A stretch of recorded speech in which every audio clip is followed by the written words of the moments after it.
I want to share my reaction, my response, and my resolve to the recent expressions of hate and anti-Semitism in Georgia. It would be disingenuous if I said I was shocked, because I'm not. We are amid a sharp rise of anti-Semitism in America. In fact, the same organization that spent last weekend picketing a Reform synagogue in Macon and a Chabad synagogue in East Cobb were responsible for disseminating disgusting papers insulting our ancient texts and defaming our sacred institutions and communities just a few months ago. I am in awe of the people of other faith traditions who have come forward to protect our Jewish communities and institutions. My heart goes out to those who were in the direct line of attack, having to walk past and worship within yards of these despicable acts of hate. I want to acknowledge the courage of the Chabad community that seems to have taken a large number of these vicious attacks over the years. I imagine it's because of their loud and proud expression of Judaism and Jewish ritual. I am humbled and inspired by their resolve not to hide or curtail their Jewish practice and their sacred outreach to the many communities they serve. As I worry for their safety, I'm also grateful for their strength, and I pray for God's protection. However, they are not alone in the vitriol of these attacks. As I mentioned, the synagogue in Macon is Reform. JCCs have long been the target, and of course, the 11 massacred at the Tree of Life Synagogue were praying in a conservative house of worship.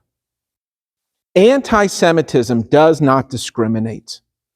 Any Judaism and any Jew is its target.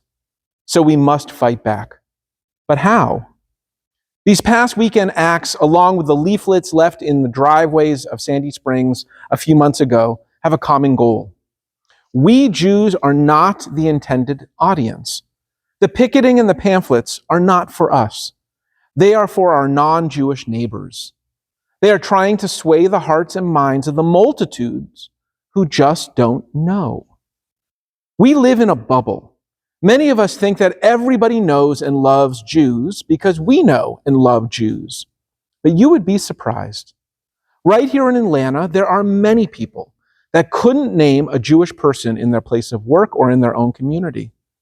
They have heard stuff about the Jewish people. They might know some Jewish humor. Maybe they've even seen Seinfeld or another portrayal of Jews and Judaism. And of course, they've heard the rumors and insults against us. They know something about the Holocaust, but who really has time to dwell on the past? And you know, Goldwyn Mayer, Spielberg, it sure does sound like there are a lot of Jews in Hollywood. Goldman Sachs, Lehman Brothers, it sure does sound like there's a lot of Jews in high finance. So you can imagine that it doesn't take a lot to sway their minds and heart toward hate and evil. So what do? We need to reach out. Not to the picketers and the anti-Semites who defame, desecrate, and do horrible violence. Steer clear and let the authorities take care of them. We need to reach out to our neighbors, our co-workers, and engage them in conversation.